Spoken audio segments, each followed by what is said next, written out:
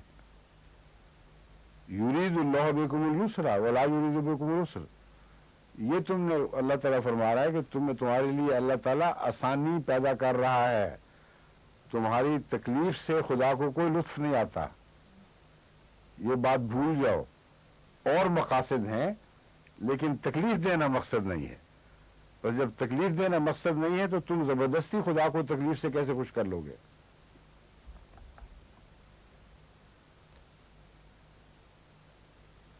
وَلِتُكْمِلُوا الْعِدَّةَ، اور چاہیے کہ تم عدت کو پورا ضرور کرو. یہ اتنا فرض ہے بہرحال کہ 30 روزے ہوئے ہیں تو 30 روزے پورے کرنے ہوں گے. وَلِتُكَبِّرُوا اللَّهَ عَلَى مَا هَدَاكُمْ وَلَعَلَّكُمْ تَشْكُرُونَ، اور خوب اللہ تعالیٰ کی بڑائی کرو اس بات پر، اس کا ذکر بلند کرو کہ جو اس نے تمہیں ہدایت عطا فرمائی. وَلَعَلَّكُمْ تَشْكُرُونَ، اور تاکہ تم خدا کے شکر گزار بندے بن سکو. اب فرمائیے کیا سوال اٹھ رہا ہے؟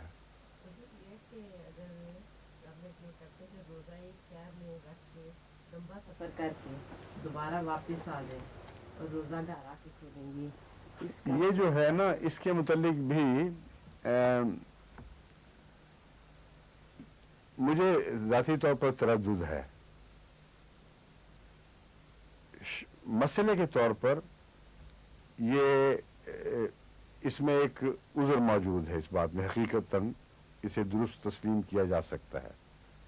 مسئلے کے طور پر اس کی وجہ ہے کہ حضرت مسلم موعود نے یہ استنباط فرمایا ہے کہ سفر میں ہو تو روزہ نہیں رکھنا، لیکن روزے میں سفر سے منع نہیں فرمایا.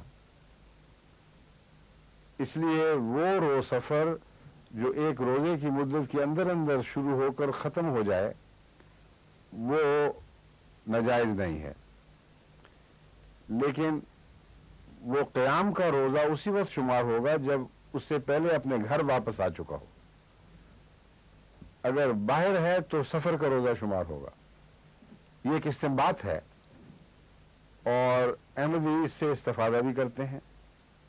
میں نے بھی اس طرح استفادہ کیا ہوا ہے احتراماً، لیکن میرے دل میں تردد یہ ہے کہ جب وہ سفر پر چلتا ہے تو اس وقت سفر کی حالت میں روزہ اس کا آتا ہے. بہرحال یہ کہنا کہ میں روزے میں سفر پر ہوں اور یہ تفریق کرنا کہ میں سفر میں روزے پر نہیں ہوں، یہ بہت مشکل کام ہے جس دوران وہ سفر میں ہے، اور پھر واپس آنا بھی یقینی نہیں ہے.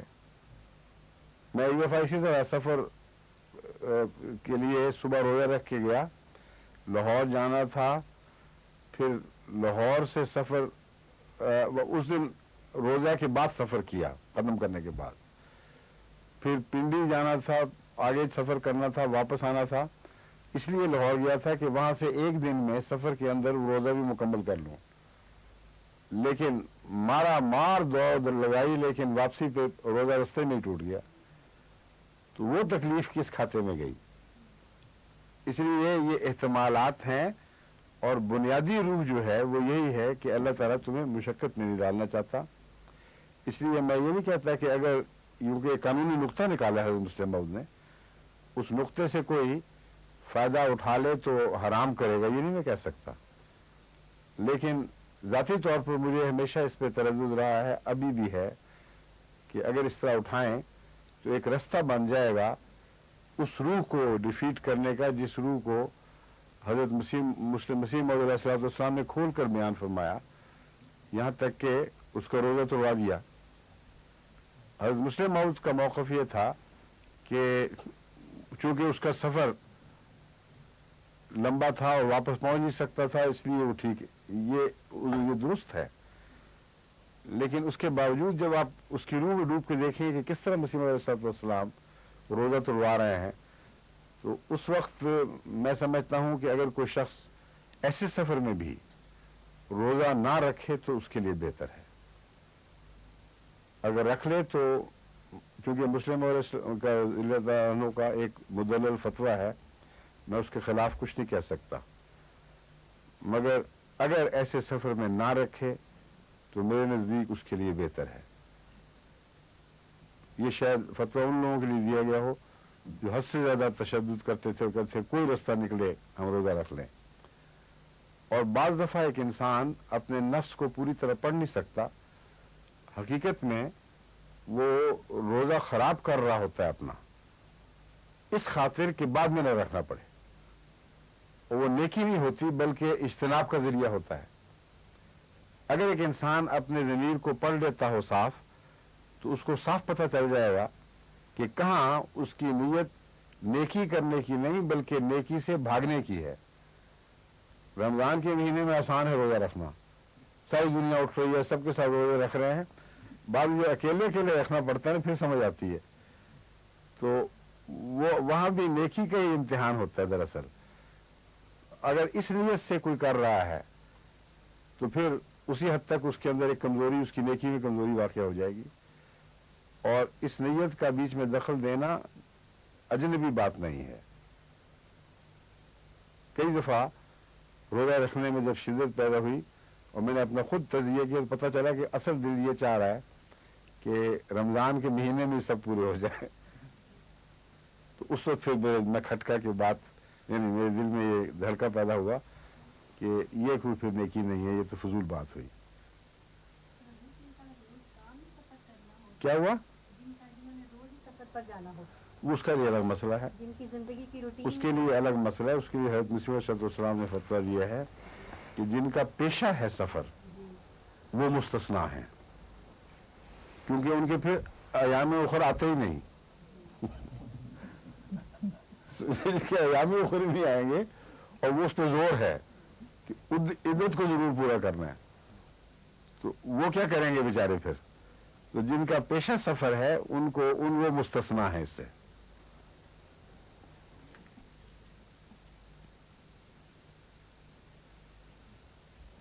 بولے تکمل العدہ میں عدت کا پورا کرنا بہت اہم قرار دیا گیا ہے۔ بولے تکبر اللہ علی ما ہداکم ولعلکم تشکرون واذا سألک عبادی انی فانی قریب، اور اگر تجھ سے میرے بندے پوچھیں انی میرے بارے میں، فانی قریب، یہ نہیں فرمایا کہ تو کہہ دے کہ میں قریب ہوں، خود جواب دے رہا ہے۔ وہ خدا نے جہاں بھی وہ شخص ہے جس نے سوال کیا اس کی بات سن لی اور اسے بتا رہا ہے کہ میں تو قریب ہوں۔ اجیب دعوت الداعی اذا دعانی، جب مجھے بلانے، دعوت کرنے والا ہے، میرے سے دعا مانگنے والا مجھے بلاتا ہے، فلیستجیبوا لی، میں اجیب دعوت الداعی، میں اس داعی کی دعوت کا جواب دیتا ہوں۔ جو شخص مجھے پکارتا ہے میں اس پکارنے والے کی پکار کا جواب دیتا ہوں، اذا دعانے، جب مجھے پکارے، جب مجھ سے دعا مانگے نہیں فرمایا، وہاں بھی انی فانی قریب تھا۔ اس لیے بعض لوگ جو اس آیت کا مفہوم نہیں سمجھتے وہ شکوک میں مبتلا رہتے ہیں کہ اللہ تعالیٰ تو لگتا ہے کہہ رہا ہے کہ ہر شخص جو مجھ سے دعا مانگے میں اس کی دعا ضرور سن لیتا ہوں، اور اس کے قریب ہوں، پہلے قریب ہوں، اجیب و دعوت الداعی، جب بھی دعا مانگے میں اس کی دعا سن لیتا ہوں۔ تو ہمیں تو یہ نہیں لگتا، اکثر لوگ دعائیں مانگ مانگ کے مر جاتے ہیں، ان کی وہ آرزویں پوری نہیں ہوتی، دعائیں قبول نہیں ہوتی۔ تو دعانی کا معنی ایک ہے مجھ سے دعا مانگے، ایک ہے دعانے جب مجھے پکارے، جب میری تمنا کرے۔ تو جب خدا کو پکارے کہ میں تجھے چاہتا ہوں تو یہ ناممکن ہے کہ اس کی دعا قبول نہ ہو۔ یہ ہے اصل اس کا مفہوم۔ انی کے بارے میں بھی یہ مراد تھی کہ میرے متعلق پوچھیں کہ میں کہاں ہوں اور مجھے ڈھونڈنے کی طلب رکھتے ہوں، تو میں تو قریب ہوں، ایسے شخص سے میں دور نہیں رہتا جو مجھے ڈھونڈنا چاہے۔ اور جب کوئی مجھے پکارتا ہے، جیسے ایک بے قرار شخص کہ بچہ اپنی ماں کو آواز دیتا ہے، وہاں یہ ضروری نہیں کہ وہ کہے کہ میری یہ چیز ٹھیک کرو یا وہ ٹھیک کرو. جب ماں کو یہ احساس ہو کہ مجھے پکارا جا رہا ہے تو بے اختیار اس کے دل سے طلب اٹھتی ہے کہ میں اس کا جواب دوں، ہاں میں یہاں ہوں. تو یہ اعلیٰ درجے کا مضمون ہے جس کا رمضان سے تعلق ہے، اور رمضان میں جو لقائے باری تعالیٰ کے امکانات روشن ہوتے ہیں ان کی طرف اشارہ فرمایا گیا ہے. اجیب و دعوت دائے اذا دعان، میں ضرور دعوت کا جواب دیتا ہوں جب وہ مجھے بلائیں. اور دوسرا معنی بھی جائز ہے اس کا، جیسا کہ میں نے بیان کیا تھا. دانے کا ایک مطلب ہے جب مجھ سے وہ دعا مانگیں تو پھر کیا ہر دفعہ سن لیتا ہے؟ کیوں نہیں سنتا؟ اگر نہیں سنتا تو کہنے کے باوجود اس کا جواب بقیہ آیت میں موجود ہے. فل یستجیبوا لی، یک طرفہ معاملہ نہیں چلے گا. اگر وہ چاہتے ہیں کہ میں ان کی بات مانوں تو ان کو میری ماننی پڑے گی، اور جو میری مانتے ہیں میں ان کی مانتا ہوں. یعنی تعلق اگر محبت کا ہے اس کے نتیجے میں انسان غیر معمولی باتیں مانتا ہے. جہاں تک نظام کائنات کا تعلق ہے، ہر کوشش کا اجر ایک مقرر ہے جو ایک قانون کے طور پر جاری ہے، اس میں نیک و بد کوئی تمیز نہیں. لیکن اگر اس کے علاوہ انسان چاہتا ہے کہ لڑکے نے پوری پڑھائی بھی کی اور دعا کے ذریعے پاس ہونا چاہتا ہے، ایک شخص نے پوری محنت نہیں کی اور دعا کے ذریعے کھیتی میں برکت ڈلوانا چاہتا ہے، تو ایسی صورت میں کوئی غیر معمولی تعلق خدا سے قائم ہوگا تو اس کو یہ غیر معمولی نعمت عطا ہوگی. اس کا فارمولہ خدا تعالیٰ نے یہ بیان فرما دیا ہے کہ ٹھیک ہے ایسی صورت میں تمہارے لیے غیر معمولی شفقت اور احسان کا سلوک کروں گا، لیکن شرط یہ ہے کہ پھر تم بھی مجھ سے دوستی کا حق ادا کرو. مجھ سے توقع رکھتے ہو میں تمہاری مانوں تو پھر تم میری مانو. اگر یہ نہ ہو تو پھر خدا نہیں ہے، نوکر ہے. نوکر کو جب چاہو بلا لو آواز دے کے، اس کی مجال نہیں کہ نہ آئے، مجال نہیں کہ انکار کرے، اور اگر وہ کہے تو پھر شکوہ کرتے ہیں. اور دعا کی مقبولیت کا شکوہ کرنے والے سارے وہی لوگ ہیں جو آپ جو مرضی کرتے پھریں کہ ہم نے تو رو رو کے اپنی پیشانی رگڑ دی، چوکٹیں بھیگ گئیں، لیکن خدا نے پھر بھی ہماری بات نہیں مانی. اس بات میں تو اخلاص سے روتے ہو، اس میں کوئی شک نہیں، مگر باقی زندگی میں تم خدا سے وہی تعلق رکھتے ہو. اگر نہیں تو پھر یہ آیت تمہارے مقابل پر کھڑی ہو جائے گی کہ فل یستجیبوا لی، تم نے یہ شرط پوری نہیں کی کہ میری باتوں کا جواب ہاں میں نہیں دیا اور تعمیل کی صورت میں نہیں دیا، تو پھر میں بھی آزاد ہوں کہ تمہاری بات نہ مانوں. وَلْيُؤْمِنُوا بِي لَعَلَّهُمْ يَرْشُدُونَ، اس کا مطلب یہ ہے وَلْيُؤْمِنُوا، مجھ پر ایمان لے آئیں. اب سوال یہ ہے کہ ایمان بعد میں کہاں سے لانا ہے؟ اگر دعائیں پہلے ہو رہی ہیں، تعلق بڑھائے جا رہے ہیں، استجابت کا مضمون ہے، تو بعد میں کیا ایمان لائیں؟ اصل حقیقت یہ ہے کہ اگر ایمان سچا ہو تو یہ چیزیں خود بخود ضرور ظاہر ہوتی ہیں. اگر ان میں رکھنا دیکھتے ہو تو یہ یاد رکھنا تمہارے ایمان میں خرابی ہے. ایمان لاؤ، پھر یہ سب رکھنے دور ہو جائیں گے. جب بھی دعائیں قبول نہ ہو رہی ہوں، انسان دوگلا تعلق اللہ سے رکھ رہا ہے، تو کوئی بنیادی نقص ہے. اور ایمان سچا ہو تو یہ باتیں ہو ہی نہیں سکتی، یہ نقائص ہی نہیں ہو سکتے. تو فوراً تجزیہ کر دیا بیماری کا اور یہ فرما دیا کہ فکر کرو اب اپنے ایمان کی. شکوے ہم سے کرتے ہو دعا کی نامقبولیت کے، اور اندر تمہارے کھوٹ ہے. فَلْيُؤْمِنُوا بِي، میری ہدایت یہ ہے کہ اپنے ایمان کی فکر کریں اور مجھ پر تازہ ایمان لائیں. لَعَلَّهُمْ يَرْشُدُونَ، تاکہ وہ ہدایت پائیں. صاف پتہ چلا کہ ان سب دعاؤں کے باوجود، ان سب توجہات کے باوجود، روزوں کے باوجود ابھی وہ ہدایت نہیں پا سکے تھے. بس اصل مقصد صرف دعائیں قبول کروانا نہیں، اصل مقصد خدا پر سچا ایمان لانا اور اس سے ہدایت پانا ہے. وَحِلَّ لَكُمْ لَيْلَةُ الصِّيَامِ صِيَامُ الرَّفَثُ إِلَىٰ نِسَائِكُمْ، تمہارے لیے جائز قرار دے دیا گیا ہے رمضان کی راتوں کو اپنی بیویوں سے تعلقات قائم کرنا.